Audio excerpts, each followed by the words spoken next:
Oke, Assalamualaikum warahmatullahi wabarakatuh. Baiklah, pada kali kesempatan ini kami akan membahas tentang ekonomi Islam dalam berbagai aspek. Nah, yang pertama aspek uang ekonomi, aspek konsumsi ekonomi Islam, dan aspek distribusi dalam ekonomi Islam. Uang adalah sesuatu yang secara umum diterima di dalam pembayaran untuk pembelian barang-barang dan jasa serta untuk pembayaran utang-utang. Uang juga dapat didefinisikan sebagaimana fungsinya, yaitu sebagai uang dalam pandangan ekonomi Islam. Islam mengharamkan menimbun atau al-kanz, emas dan perak, larangan pada Al-Quran surat At-Taubah ayat 34 ditertulis. Al-Ghazali menjelaskan uang sebagai sesuatu yang penting dalam peraturan bisnis. Menurutnya, karena uang merupakan salah satu nikmat Allah yang harus ditempatkan sesuai dengan aturan-aturannya. Menurut Al-Ghazali, ada dua fungsi uang yang membuat orang dapat mudah memanfaatkannya. Pertama, Allah Subhanahu wa Ta'ala menjadikan mata uang, dinar dan dirham sebagai hakim dan dua penengah atau double justice and coincidence di antara harta benda-benda lain-lainnya, sehingga dapat dipastikan harta benda itu dengan dinar dan dirham.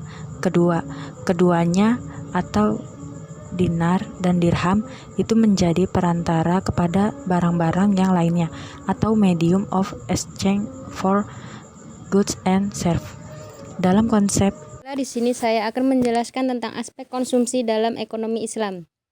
Konsumsi adalah suatu bentuk perilaku ekonomi yang asasi dalam kehidupan manusia.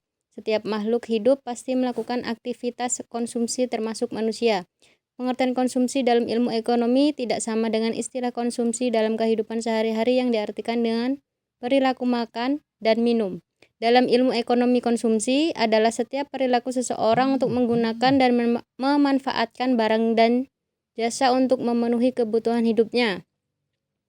Konsumsi merupakan satu dari tiga pokok ekonomi selain produksi dan distribusi. Konsumsi secara umum dimaknai sebagai tindakan untuk mengurangi atau menghabiskan guna ekonomi suatu benda, seperti memakan makanan, memakai baju, mengendarai sepeda motor, menempati rumah, dan lain-lain.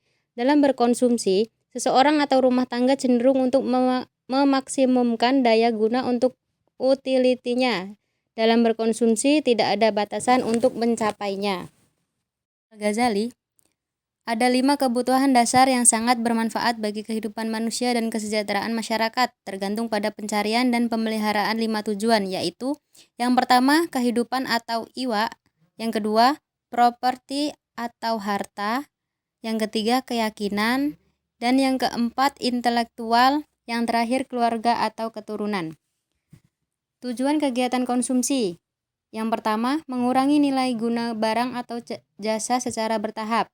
Menghabiskan nilai guna barang sekaligus memuaskan kebutuhan secara fisik, memuaskan kebutuhan rohani, memenuhi kebutuhan hidup secara langsung, mempertahankan status sosial, mempertahankan status keturunan, mendapatkan keseimbangan hidup, memberikan bantuan kepada orang lain atau tujuan sosial, menjaga keamanan dan kesehatan, keindahan dan seni, demonstration, efek atau keinginan untuk meniru. Dalam menuju tujuan konsumsi tersebut, manusia haruslah mencapainya dengan kerja keras. Pengeluaran konsumsi seseorang yang satu dengan yang lain berbeda, ada yang lebih besar, ada yang sama, dan ada yang lebih kecil dari pendapatannya yang menggunakan barang-barang untuk memenuhi kebutuhan hidupnya, dialah konsumen. Adalah kegiatan menghabiskan utility atau nilai guna barang dan jasa. Barang meliputi barang tahan lama dan barang tidak tahan lama. Barang konsumsi menurut kebutuhannya yaitu kebutuhan primer, kebutuhan sekunder, dan kebutuhan penyempurnaan syariah. Yang pertama, prinsip kuantitas, prinsip prioritas, prinsip sosial, dan kaidah lingkungan. Urgensi konsumsi dalam Islam. Dalam kehidupan, manusia tidak akan mampu untuk menunaikan kewajiban ruhiyah atau spiritual dan liyah atau material tanpa terpenuhinya kebutuhan primer seperti makan, tempat tinggal maupun keamanan. Kebutuhan-kebutuhan tersebut merupakan elemen kehidupan manusia. Akan tetapi, presentasi kebutuhan yang dimiliki oleh manusia sangat beragam. Terkadang muncul bahkan ekstrim dalam mengakses kebutuhan. Ada sebagian orang yang sangat berlebihan dalam memenuhi kebutuhannya, sehingga timbul sikap berlebih-lebihan atau israf. Sebaliknya, kita dapatkan sifat kikir dalam memenuhinya, baik untuk dirinya ataupun keluarganya. Konsumsi memiliki urgensi yang sangat besar dalam setiap perekonomian, karena tidak ada kehidupan bagi manusia tanpa konsumsi. Oleh karenanya, kegiatan ekonomi mengarah kepada pemenuhan tuntutan konsumsi bagi manusia. Mengabaikan konsumsi berarti mengabaikan kehidupan dan juga mengabaikan penegaan manusia terhadap tugasnya. Oke, prinsip-prinsip distribusi dalam Islam terbagi dua sendi, yaitu kebebasan dan keadilan kepemilikan. Yang dimaksud kebebasan di sini adalah kebebasan dalam bertindak yang dibingkai oleh nilai-nilai agama, dan keadilan tidak seperti pemahaman kaum kapitalis yang menyatakan sebagai tindakan membebaskan manusia untuk berbuat dan bertindak tanpa campur tangan pihak manapun, tetapi sebagai keseimbangan antara individu dengan unsur materi dan spiritual yang dimilikinya. Keseimbangan antara individu dan masyarakat serta antara satu masyarakat dan masyarakat lainnya. Sedangkan keberadilan dalam pendistribusian ini tercermin dari larangan dalam Al-Quran agar semua harta kekayaan tidak diperbolehkan menjadi barang dagangan yang hanya beredar di antara orang-orang kaya saja, akan tetapi diharapkan dapat memberi kontribusi kepada kegiatan masyarakat sebagai suatu keseluruhan. Itu sudah dijelaskan dalam Quran Al-Hasyr ayat 7. Dan adapun tujuan distribusi dalam ekonomi Islam terbagi ada beberapa kelompok. Yang pertama, tujuan dakwah, pendidikan, sosial, dan ekonomi.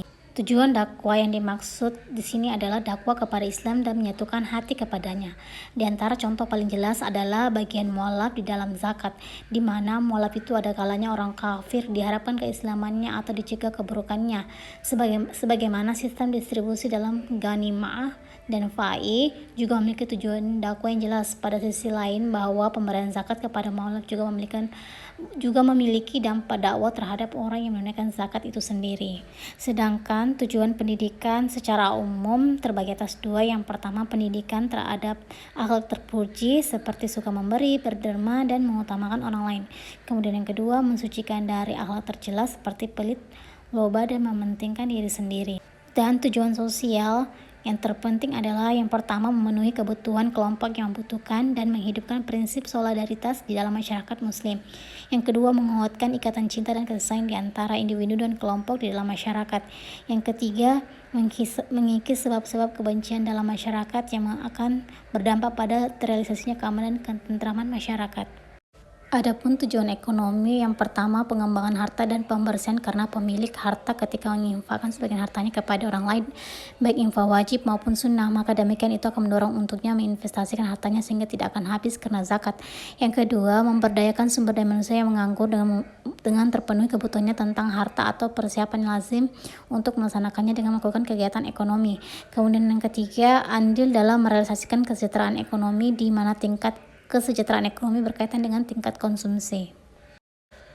Dan mekanisme distribusi itu terbagi dua kelompok. Yang pertama, mekanisme ekonomi dan mekanisme non-ekonomi. Mekanisme ekonomi adalah mekanisme distribusi dengan mengandalkan kegiatan ekonomi agar tercapai distribusi kekayaan. Mekanisme ini dijalankan dengan cara membuat berbagai ketentuan dan mekanisme ekonomi yang berkaitan dengan distribusi. Dalam mewujudkan distribusi kekayaan, maka mekanisme ditempuh pada sistem ekonomi Islam di antara manusia yang seadil-adilnya dengan cara sebagai berikut. Yang pertama, membuka kesempatan seluas-luasnya bagi berlangsungnya sebab-sebab hak milik pribadi. Kemudian yang kedua, memberikan kesempatan seluas-luasnya bagi berlangsungnya pengembangan hak milik melalui kegiatan investasi. Yang ketiga, larangan menimbun harta benda walaupun telah dikeluarkan zakatnya. Yang keempat, membuat kebijakan agar harta beredar secara luas serta menggalakkan berbagai kegiatan syirka dan mendorong pusat-pusat pertumbuhan. Yang kelima, larangan kegiatan etika serta berbagai penipuan yang dapat mendistorasi pasar. Kemudian yang keenam, larangan kegiatan judi, riba, korupsi, dan suap. Serta yang ketujuh, pemanfaatan secara optimal hasil dari barang-barang SDA milik umum yang dikelola oleh negara seperti hasil hutan minyak, listrik, dan sebagainya demi kesejahteraan rakyat. Sedangkan mekanisme non-ekonomi. Mekanisme ini didukung oleh sebab-sebab tertentu yang bersifat alamiah, misalnya keadaan alam yang tandus, badan yang cacat, akal yang lemah, atau terjadinya musibah bencana alam lain. Dimungkinkan terjadi kesenjangan ekonomi, terhambatnya distribusi kekayaan kepada orang-orang yang memiliki faktor tersebut. Pendistribusian harta dengan mekanisme non-ekonomis tersebut antara lain yaitu pemberian negara kepada rakyat yang membutuhkan. Yang dimaksud yaitu negara memberikan harta kepada orang-orang yang memerlukan untuk memenuhi kebutuhannya. Pemberian harta negara tersebut dengan maksud agar dalam rangka memenuhi kebutuhan hidup rakyat atau agar rakyat dapat memanfaatkan pemilikan mereka secara merata. Kemudian yang kedua itu zakat. Nah, pemberian harta zakat yang dibayar oleh muzaki kepada mustahik adalah bentuk lain dari mekanisme non-ekonomi dalam hal distribusi harta. Zakat adalah ibadah wajib yang dilaksanakan oleh muzaki. Dalam hal ini negara wajib memaksa siapapun termasuk muzaki untuk membayar zakat. Oke, sekian dan terima kasih. Kurang dan lebihnya mohon maaf. Wassalamualaikum warahmatullahi wabarakatuh.